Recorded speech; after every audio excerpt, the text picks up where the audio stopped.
Arkadaşlar şimdi 10. sınıfın 6. bölümünde kırılma konusunu anlatacağız. 6. bölümde bize kırılmayı anlatıyor. Kırılma nedir? Işığın farklı hızlarda, farklı ortamlara geçtiğinde doğrultu değiştirmesidir. Şimdi şöyle düşünelim. Işık havadan ya da güneş düşünelim. Havadan belli bir hızla yürüyor ve ondan sonra camdan içeri giriyor. Bu şekilde iki tane ortam değiştirmiş oldu. Birincisi havadan, ondan sonra odanın içine girmesi için camdan geçmiş oluyor. Burada kırılma oluşur. O yüzden ışığın farklı hızlarda dediğinde, çünkü o ışığın havadaki hızı cama geçtikten sonra hızı değişir. Farklı ortamlarda, iki tane farklı ortam vardır. Hem cam hem hava. Geçtiğinde doğrultu değiştirmesidir. Doğrultu veya yön değişiyor. Buna kırılma denir. Örnek, ışığın havadan suya geçmesi veya ışığın havadan bir odaya başka bir odaya geçmesi için camdan geçmesidir. Buna kırılma denir. Peki neden farklı hızlarda dedi? Çünkü ışığın hızı farklı ortamlarda değişir. Işığın hızı maddelere göre değişir. Sudaki hız havadaki hızdan daha azdır. En yüksek hız tabii ki havadadır. Işığın hızı en yüksek havadadır. Onun için sudaki hızı havadaki hızından daha azdır. Camdaki hızı da sudaki hızından daha azdır. Şöyle düşünsek, 3 tane maddemiz vardır. Gaz, sıvı ve katı madde. Havadaki hızı, gazdaki hızı en hızlıdır. Ondan sonra suya, sıvıya geçtiğimizde hızı daha azalır. Camdaki hızı, katı maddedeki hızı ise en azdır. Burada bir tane kanunumuz vardır. Ona kırılma kanunu denir. Kırılma kanunu neden? Çünkü o ışık bir ortamdan başka bir ortama geçtiğinde kırılır. O yüzden kırılma kanunu eşittir. N harfi eşittir C bölü V. N bizim için kırılma indisini simgeler. Yani N harfi kırılma indisinin sembolüdür. Eşittir C ışığın boşluktaki hızı. 5. bölümde okumuştuk C'yi. Zaten sabittir. 3 çarpı 10 üst 8 metre bölü saniyedir. Peki V neyi simgeler? Işığın maddedeki hızı. Su olabilir, hava olabilir, cam olabilir. O maddedeki hızı bize gösterir. Not olarak burada neyimiz vardır? Kırılma indisi ışığın o maddedeki hızla ters orantılıdır. Yani bir maddedeki hız fazla olursa o zaman olur? Kırılma indisi daha az olur. Birbirine ters orantılı bir şekilde değişir. Burada her zaman kırılma indisi birden daha büyük olacak. Neden? Çünkü bizim için en yüksek hız bir cismin havadaki ya da pardon bir cismin değil, ışığın havadaki hızıdır. 3 çarpı 10 üst 8 metre bölü saniyedir. O yüzden kırılma indisi birden daha büyüktür. Buna kırılma kanunu denir. Tabii ki kitapta onun için uygulama vardır. Kitapta uygulamalarda vardır. Sayfa 148 vardır. Sayfa 149'da örnekler ve sorular vardır. Burada başka bir tane kuralımız vardır. O da Snell kanunu. Peki Snell kanunu ne için kullanılır? Snell kanunu kırılma açısını belirler. Şimdi bir cisim ya da ışık bir ortamda başka bir ortama geçtiğinde kırılır. Kırıldığında ne yapar? Açı değiştirir. Bu açıyı nasıl bulabiliriz, kırılma açısını? Snell kanunu kullanarak kırılma açısını belirler. Ne kırılma indisi? İ harfi ne için, neyi simgeliyor? Incident düşen. N sin theta eşittir. N R reflected yansıyan. Bu yansıyan için. Bu da düşen ışın.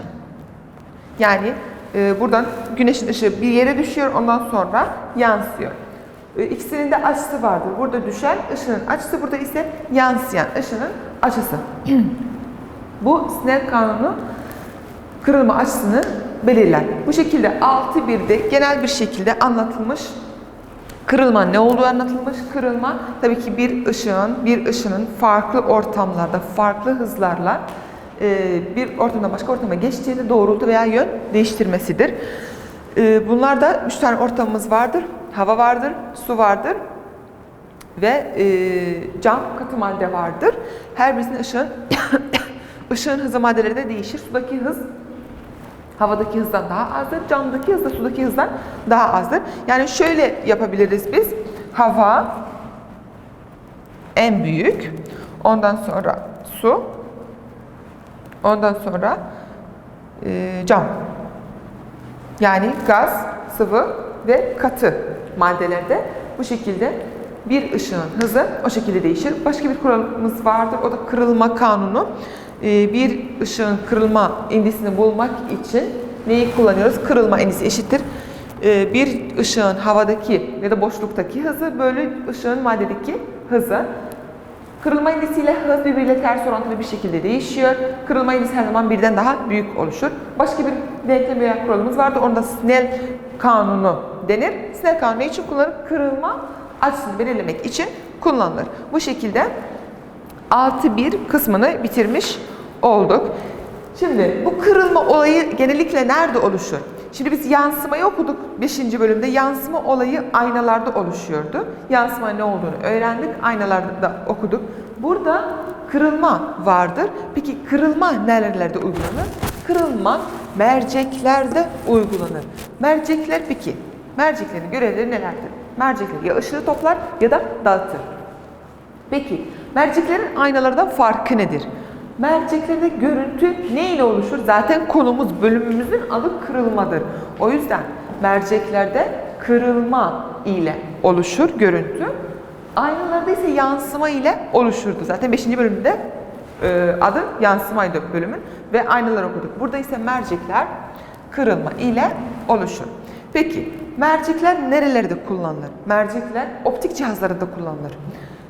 Kameralarda, mikroskoplarda, teleskoplarda vesaire cihazlarında kullanılır. Bu şekilde merceklerden de birçok şeyde faydalanmış olduk. Peki mercek yine aynaların türleri olduğu gibi merceklerin de türleri vardır.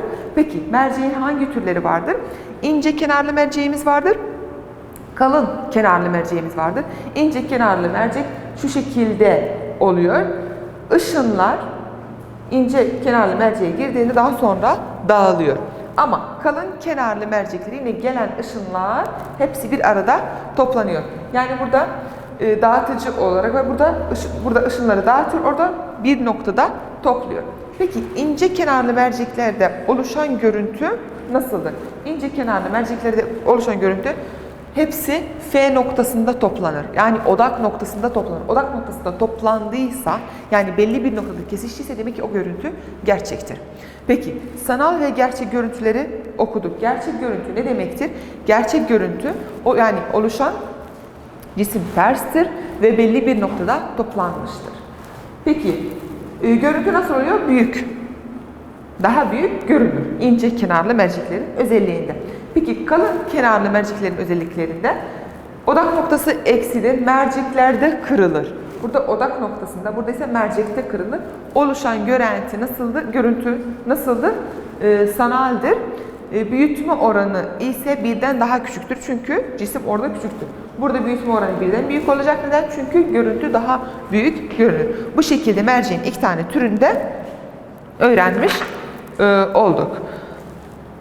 Tabii ki mercekte de ince kenarlı ve kalın kenarlı mercekte ikisinde odak noktası vardır. Yani ikisinde F'si vardır.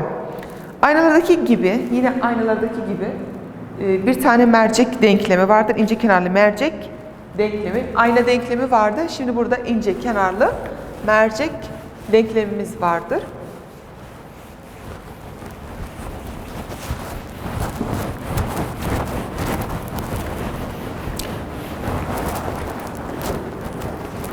İnce kenarlı mercek denklemi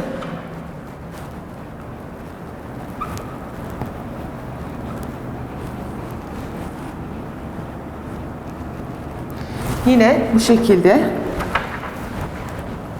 1 bölü F eşittir 1 bölü P artı 1 bölü Q.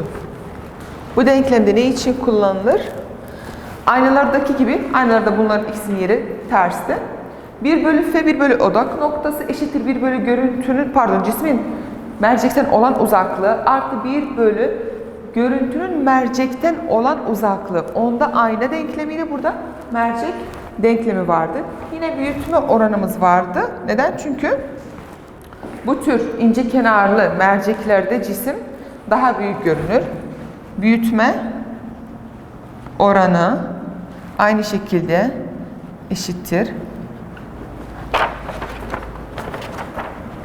Görüntünün mercekten olan uzaklığı ve cismin mercekten olan uzaklığı. Bu şekilde de merceğin uygulamalarını, mercekler ya ışık topları ya ışık dağıtır. Mercekler kameralarda, optik cihazlarda, teleskoplarda, mikroskoplarda vesaire cihazlarda kullanılıyor. Merceğin türleri ince kenarlı mercek ve kalın kenarlı merceğimiz vardır.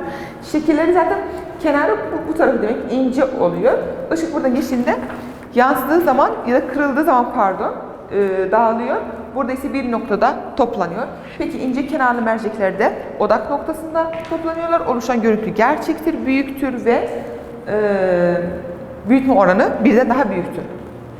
Kalın kenarlı merceklerde ise mercekte kırılır. Işınlar mercekte kırılıyor. Oluşan görüntü sanaldir ve büyütme oranı birden daha küçüktür. Bu şekilde merceklerin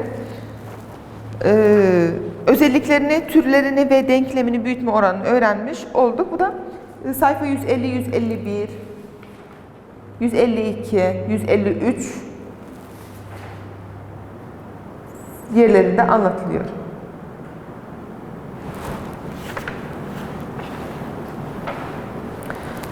Burada yine örnek vardır sayfa 156, 157'de. Bu kuralı kullanarak, burada küçük yanlışımız vardır sanki. Pardon. Yer değiştirsem şunu eksi yapmalıydım. P, F olacak. Odak noktası ve Q. Yerlerini değiştirsem şunu sadece eksi yapabilirim. Bu da ince kenarlı merceğin denklemidir. Zaten aynanın denklemi gibidir. Şimdi burada gözlükler ve lensler. Peki. Gözlükler ve lensler. Şurayı siliyorum. 2 tane göz kusurumuz vardır bizim. Ve bayağı vardır ama burada lens olarak 2 tane göz kusuru vardır. Miyop ve hipermetrop.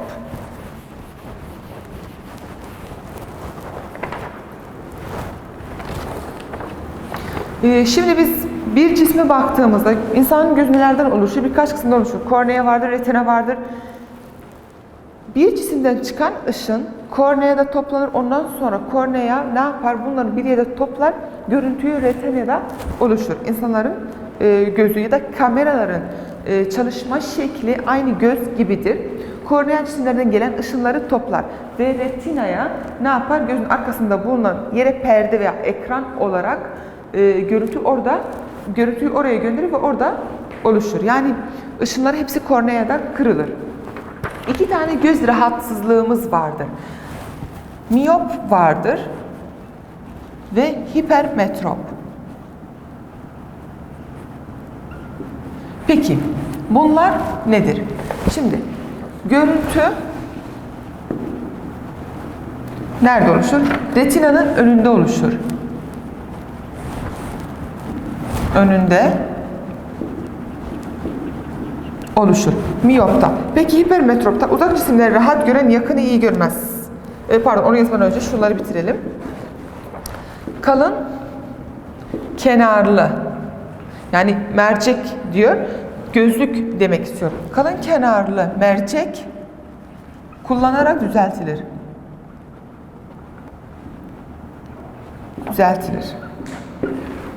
Peki hipermetropta uzak cisimleri rahat gören, yakını iyi görmez. Yakını rahat göremez. Burada ise uzağı rahat göremez. Peki nasıl düzeltilir? Kalın kenarlı mercek, yani gözlükler yaparak, onlarda ince kenarlı mercekler kullanılarak ne yapıyoruz? Miyop hastalığından veya rahatsızlığından kurtuluyoruz. Hipermetrop ise yakını rahat göremediği için ne yapıyoruz burada? Burada ince kenarlı mercekler, burada ise ince kenarlı mercekler kullanarak bu rahatsızlığı düzeltebiliriz. Düzeltilir. Bu da 2 tane göz rahatsızlığı, yakın veya uzağı iyi görmekte hangi tür mercekler kullanılır? İnce kenarlı mercek hipermetropu düzeltmek için kullanılır. Kalın kenarlı mercekler ise miyop rahatsızlığını düzeltmek için kullanılır. Bu şekilde mercekleri bitirmiş olduk. Mercekler yine aynalar gibi. Mercekler neydi? Kırılma için, aynalar ise yansıma içindi merceklerde. Uygulamalarını optik cihazlarda, kameralarda, mikroskop ve teleskoplarda kullanılır. Merceğin türleri, 2 tane türü vardır. İnce kenarlı, kalın kenarlı mercekler. Ondan sonra ince kenarlı merceğin denklemini okuduk, büyütme oranını gördük. Merceklerde oluşan ya da başka uygulamalar, yani şimdi bu uygulamalarını gördük. Göz rahatsızlıklarında da merceklerden faydalanabiliriz. Nasıl? Miyop ve hipermetrop rahatsızlıklarında. Miyop görüntü retinanın önünde oluşur. Ne yapar? Uzağı iyi görmez. O zaman kalın kenarlı mercek kullanılarak miyop rahatsızlığını düzeltebiliriz. Hipermetrop ise ince kenarlı mercek kullanarak bu rahatsızlıktan kurtulabiliriz. Bunlar hepsi 158 ve 159 sayfalarında çizimli bir şekilde anlatılmıştır. Kırıcı teleskoplarımız da vardır. Kırıcı teleskoplarda 2 ince kenarlı mercek kullanarak yine ne yapabiliriz? Kırıcı teleskop da uygulayabiliriz. Başka uygulaması yani merceklerin. Burada 6-3 kısmında 6-1 kırılmaydı, 6-2 merceklerdi. Şimdi 6-3'e geçiyoruz. Orada ışık olayları vardır. Işık olayları nelerdir?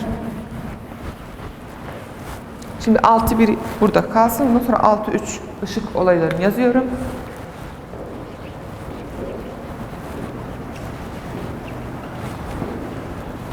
Işıkta hangi olaylar olabilir acaba? Birincisi, tam yansıma ne zaman oluşur?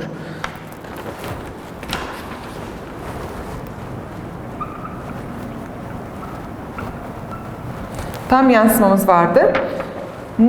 Neydi? İndisiydi. Bir cismin kırılma indisi.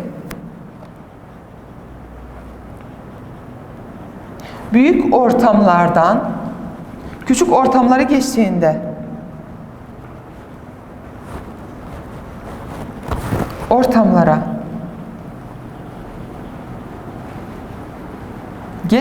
tam yansıma olur.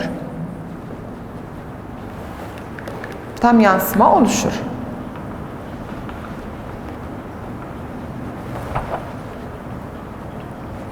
Burada da bizim için bir tane kırılma indisi kuralımız vardır. O da şöyle yazabiliriz. Yine açı oluşuyor. Kırılma indisi eşittir. Bu da ikinci ortam. Birinci ortam. Neden? Çünkü bu yansıyandır. Reflected, yansıyan demek. Incident yani düşen ışın. Bu şekilde tam yansımayı nasıl bulabiliriz? Bu kuraldan bulabiliriz. İkinci ortamdaki kırılma indisi böyle birinci ortamın kırılma indisi. Bu sadece hangi durumda geçerlidir? Eğer kırılma indisimiz varsa. Hangisi? Düşen kırılma indisi, yansıyan kırılma indisinden daha büyük olursa ancak bu kural geçerlidir.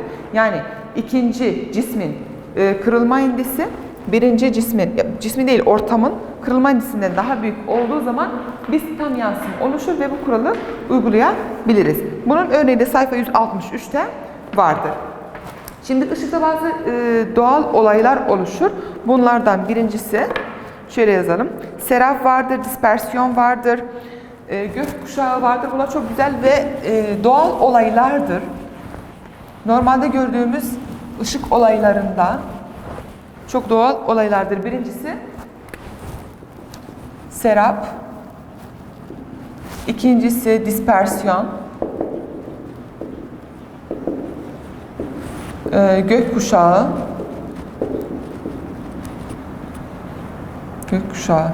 Peki serap nedir? Çok sıcak ortamlarda, belki yazın çok sıcak ortamlarda dışarı çıktığımızda, diyelim ki araba kullanıyoruz, caddeye bakıyoruz. Sıcak olduğu için burada olan şey çok sıcak havalarda ışığın kırılmasından dolayı olur. Yani bir yer tabakasının çok sıcak olduğu için bir üstteki tabakanın sanki hareket ediyormuş gibi görüyoruz. Buna serap denir. Neden? Çünkü ışığın kırılma olayı gerçekleşiyor. Buna serap denir. Doğal bir olaydır. Doğal bir olaydır. Çok sıcak havalarda oluşur. Yer tabakası çok sıcak oluyor. O zaman yukarı doğru çıkan o sıcaklıkta kırılma olur. Ve bize sanki orada su varmış gibi bir hareket görüyor oluyoruz. Yaklaştıkça tabii ki o yerin sabit olduğunu görüyoruz. İkincisi dispersiyon. Peki dispersiyon nedir? Bir cismin renklere dağılması, ışığın renklere dağılmasıdır. Işığın farklı renklere dağılmasıdır. Buna dispersiyon denir. Burada neyimiz vardı? Dalga boyumuz, dispersiyon olayı olmak için dalga boyu arttıkça kırılma indisi azalır. Yani dalga boyuyla kırılma indisi arasındaki ilişki ters orantılıdır. Başka bir olayımız vardır. Gökkuşağı. Gökkuşağı nasıl oluşur? Yağmurlu havalarda, bunu herkes görüyor, yağmur olduğunda, güneş çıktığında o gökkuşağı çıkacak diyoruz. Peki nasıl? Buradaki yağmur damlacıkları bir prizm rolünü görüyor. Güneşten gelen ışık bu yağmur damlalarına düşüyor. Orada o zaman olur ışık dağılma sonucunda olur. Güneş ışığı bu damlalara çarpar. Damlalara çarptığında o damlalar zaten beyaz renk ve başka renklere dağılır. Bu şekilde gökyüzünde farklı renklerde gökkuşağı oluşur. Güneşin yağmur damlalarına çarpma sonucunda oluşuyor. Gökkuşağı. Burada başka bir konumuz vardır. Aynalarda olduğu gibi küresel aberasyon vardı. Onun nedeni de yarıçapları küçük aynalar veya büyük aynalar nedeni. Burada renk aberasyonumuz vardır. Peki renk aberasyonu nedir? Farklı renkteki ışınların merceğin farklı noktalarında toplanmasıdır. Neyimiz var? Renk aberasyonu var.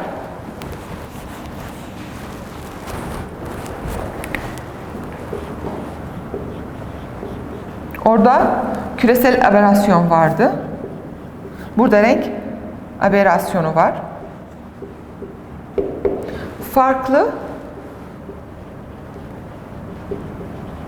renklerdeki ışınların ya da ışıkların farklı noktalarda toplanmasıdır.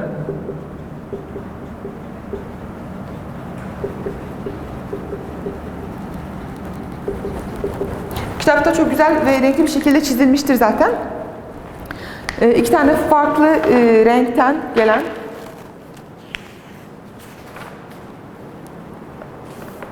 sayfa 167'de mercekten geçen ışınların nasıl morun ve kırmızının farklı noktalarda toplanıp kırılmasıdır. Bu yüzden ne olur burada? Renk aberasyonu oluşur. Bu da bazı insanlarda hastalık gibidir. Yani renkleri birbirinden çok fazla, birbirine yakın olan renkler, dalga boyları yakın olan renkleri birbirinden ayırt etmez. Buna renk aberasyonu denir. Peki düzeltilmesi nasıldır? İki tane ince kenarlı mercek kullandığımızda ya da bir ince kenarlı mercek ve bir kalın kenarlı mercek kullanarak renk aberasyonu düzeltilir. Bu şekilde renk aberasyonu nedeni farklı renkteki ışınların merceğin farklı noktalarda toplanmasıdır. Peki düzeltilmesi iki tane mercek kullanarak. Birincisi ince kenarlı mercek ve kalın kenarlı mercek kullanarak renk aberasyonundan kurtulmuş oluyoruz. Bu şekilde merceklerin aynalardan farkını öğrenmiş olduk. Ondan sonra uygulamalarını öğrendik. Neydi? Optik cihazlarda, kameralarda merceklerin türleri, iki tane ince kenarlı ve kalın kenarlı mercekler vardır. Birincisinde ince kenarda cismin büyük olmasıdır. Kalın kenarlı mercekte ise cismin daha küçük olmasıdır. Büyütme oranı tabii ki burada daha büyük olacak çünkü zaten cismi büyütüyor. Kalın kenarlı mercekte ise büyütme oranı birden küçük, zaten cismi küçültüyor. Ondan sonra kuralımız vardı. Yine ayna denklemi gibi mercek, ince kenarlı mercek denklemi de vardı.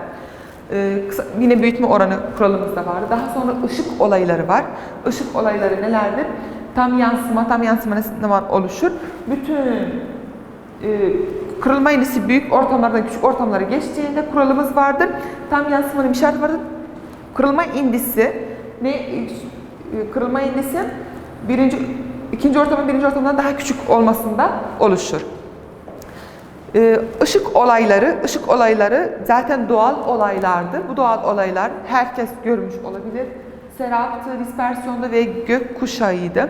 Serap çok sıcak havalarda oluşur. Çok sıcak havalar dışarı çıktığımızda o yer tabakasının bir üstündeki tabakanın hareket ettiğini görüyoruz. O da kırılmadan dolayı ve yüksek sıcaklıktan dolayı oluşur. Ondan sonra dağılmamız vardır. Sayfa 156'da görünür ışık tayfları vardır. Orada görünür ışık tayfları nelerdir? Onu atlattım. Görünür ışık tayfları yani bizim görebileceğimiz ışıklardır. Bir tane beyaz ışık getirdiğimizde prizm, açıları değiştirerek o beyaz ışığı prizme doğru yönelttiğimizde bütün renkleri birer birer elde edebiliriz. Nasıl? Beyaz ışığın açısını değiştirdiğimizde prizme yönelttiğimizde bize sarı, mavi, yeşil vesaire ışık tayflarını verir. Ondan sonra neyimiz vardı? Dispersiyonumuz vardı.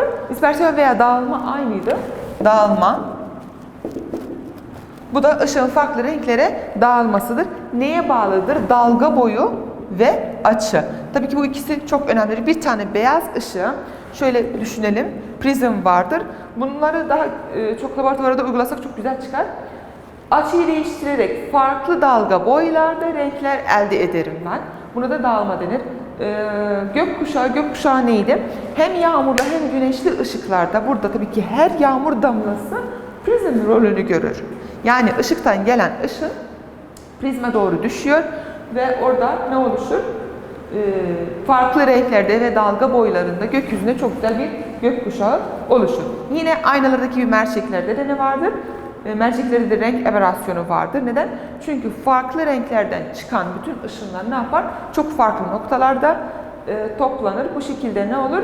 Renk aberrasyonu oluşur. Peki nasıl düzeltilir? Hem ince hem kalın kenarlı mercek kullanarak renk aberrasyonu düzeltmiş oluyoruz.